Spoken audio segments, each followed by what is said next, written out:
Você alguma vez já pensou em não ter aproveitado bem o seu tempo? Ou você já teve a sensação de que o seu dia passou e você nem percebeu que ele passou? Bom, eu fiz um podcast e o primeiro episódio é exatamente sobre isso, sobre a administração do tempo e sobre a brevidade da vida. Se você tiver interesse, vai estar aí no comentário fixado.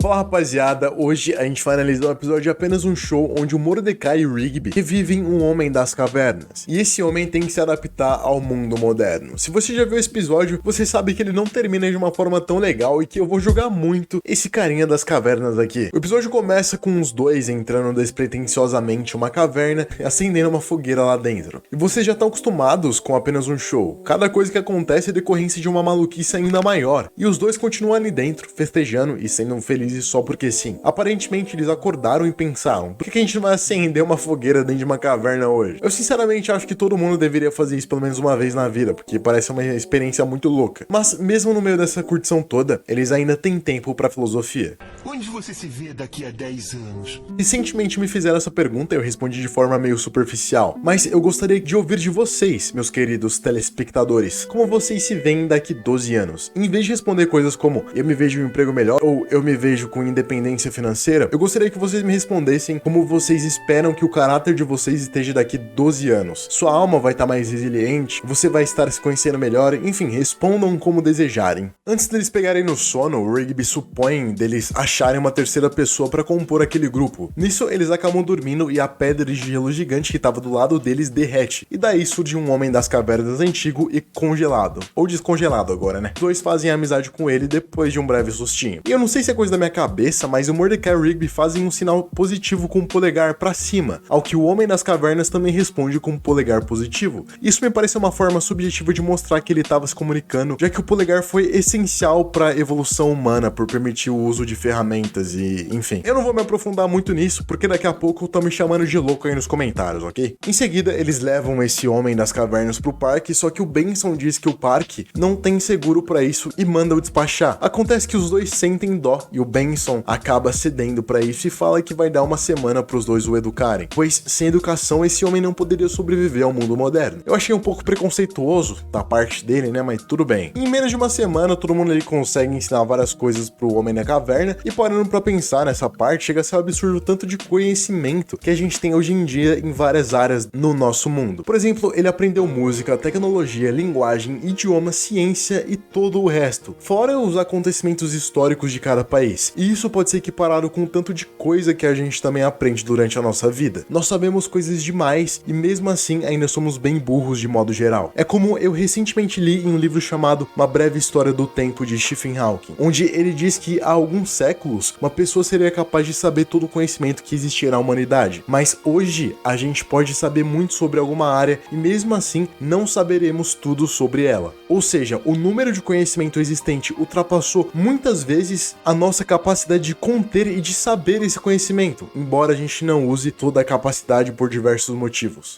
Esse é o homem das cavernas mais civilizado que já vi. Apesar dele ter tido contato com alguns conhecimentos da humanidade, podendo ser considerado um humano de sabedoria média e comum, ele mesmo assim não se vê assim. Nem não ser civilizado até encontrar minha cara metade. Porque o que ele quer de verdade é encontrar a cara metade, a Diana, que é uma mulher das cavernas que estava congelada junto a ele. Aqui, o Greg, que é o nome que ele se dá, pressupõe que só é civilizado aquele que está em um relacionamento, ou que tem um amor. A gente não precisa pensar muito para descobrir que essa premissa é falsa, afinal você pode ser civilizado e não ter ninguém para se relacionar. Mas tudo bem, a gente releva, porque absolutamente nada em apenas um show faz sentido de verdade. Então eles vão até a caverna e descongelam a Diana, e eles aparentemente se comunicam por ruídos. Só que o problema é que ao conversar com o Greg, ela diz que não o reconhece mais e vai embora. A gente pode chamar ela de uma pessoa mais conservadora, só que tão conservadora que prefere viver a moda da época das cavernas ao invés da época moderna. Ao contrário do Greg, que conseguiu se adaptar aos tempos. E essa é a maior habilidade do ser humano, a habilidade de adaptação à maioria dos ambientes e climas. Mas ainda hoje, há pessoas que renegam essa habilidade intrínseca ao ser humano. Existem pessoas que estão com raízes tão fortes a épocas que já se passaram que preferem viver a moda antiga do que as atuais. Mas por quê? É simplesmente questão de costume. Se você racionalmente se propuser a aprender os novos sistemas, é quase impossível que você não saiba ao menos o básico. É pura questão de se adaptar. Fora que essas pessoas presas aos antigos costumes estão, na verdade, presas às aparências dos antigos costumes. Porque, essencialmente, as coisas continuam as mesmas. Foram as aparências que mudaram. Quando a Diana vai embora, o Greg começa a se questionar filosoficamente, mostrando que um coração partido cria um filósofo, mas também pode criar um monstro. Nesse caso, só criou um questionamento mesmo. Ele começou a pensar sobre quem ele é e o que ele pode fazer. Só que no meio dessa confusão toda, a Diana libertou outros homens da caverna que foram congelados e ela começou uma revolução, sendo um tipo de Joana Dark da época moderna. Essa revolução fez com que o parque todo fosse quebrado até que o Greg veio com a solução, falando que na época dele o povo fazia qualquer coisa por um pedaço de carne e que épocas sombrias onde qualquer coisa valia um alimento, não é mesmo? Ah não, hoje em dia ainda existem lugares que são assim. Depois disso vemos que eles armaram uma armadilha para todos eles, jogando a carne em um frigorífico e prendendo todos os homens das cavernas ali para serem congelados novamente. Só que é tipo assassinato, né? Mas beleza. Inclusive tem uma parte onde um homem das cavernas arranca os braços de um personagem aleatório e acho que essa foi a cena mais gore de apenas um show inteiro. A questão é que quando os homens estão ali dentro comendo carne prestes a serem congelados, o Greg entra em um questionamento. Ele deve ficar com a tribo antiga dele ou ele deve ficar no mundo moderno com Mordecai e com Rigby, onde foi ensinado a estar e onde aprendeu tudo,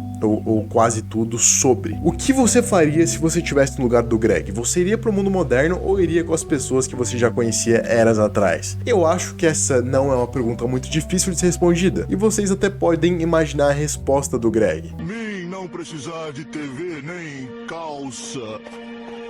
Só de Diana. Aqui ele escolheu o amor ao invés do mundo moderno, mas se vocês me permitem opinar, a Diana não teria feito o mesmo por ele. Podemos até recobrar o que aconteceu nesse episódio. O Greg foi lá, libertou a Diana por gostar dela, tentou ficar com ela, mas ela decidiu voltar pra tribo, libertar a tribo pra sair quebrando tudo a troco de nada. Só por essa falsa crença de que as coisas eram melhores antes, sendo que eram tão piores quanto agora. Ou seja, se fosse a Diana no lugar do Greg, primeiro que ela não teria nem descongelado ele, porque ela não tem um sentimento tão forte quanto ele, pois se tivesse, teria ficado ao lado do seu amado quando ele a libertou, concluindo que a Diana não merece o amor do Greg, e ele deveria ter saído e ficado com os novos amigos, que incluíram ele na vida deles de bom grado e ainda ensinaram coisas novas e mágicas sobre o mundo e as coisas. Então, da minha perspectiva, o Greg não foi romântico, porque é injusto chamar de romântico aquele que faz coisas cego pelo amor. Romântico eu chamo aquele que tem consciência plena de sua paixão e de seus sentimentos, e não o Greg, que é cegamente apaixonado por uma moça que não faria o mesmo que ele. Lembrando que eu também não acho a Diana errada, ela tomou a decisão dela. Eu poderia até chamar o Greg de trouxa, poderia chamar ele de burro, mas ele não sabe o que ele faz, e provavelmente não enxerga ela da forma que eu a descrevi, apesar de suas ações demonstrarem que ela não gosta dele tanto quanto ele gosta dela. E assim a gente termina esse episódio, com o Greg congelado, esticando a mão e dando um polegar positivo, estando pleno em suas escolhas. Eu diria que talvez ele fosse se arrepender de suas decisões se não fosse congelado, mas tudo bem, foi o que ele escolheu, e que ele viva bem com a escolha dele. Ele abriu mão de tudo pelo amor.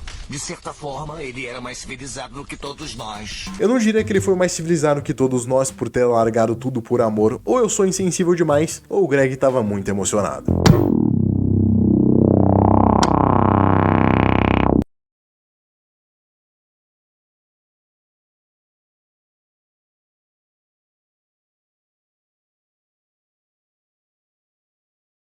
ハムレット R